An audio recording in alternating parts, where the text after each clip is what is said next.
Hi everyone, my name is Justin Boyer and welcome to my course, Understanding OAuth with Node.js. If you've ever used the Login with Google button on a website, you've used OAuth.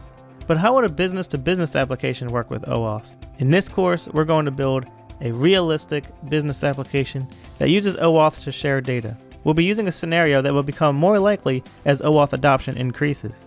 Some of the major topics that we will cover include how an OAuth application functions under the hood, how to build an OAuth client, protected resource, and authorization server in Node.js, and what security vulnerabilities might arise and how to fix them. By the end of this course, you'll be able to build OAuth functionality into your existing Node.js application, or build an OAuth-ready web service from scratch.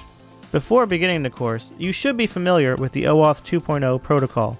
You should also know how to build a Node.js web application using Express.js.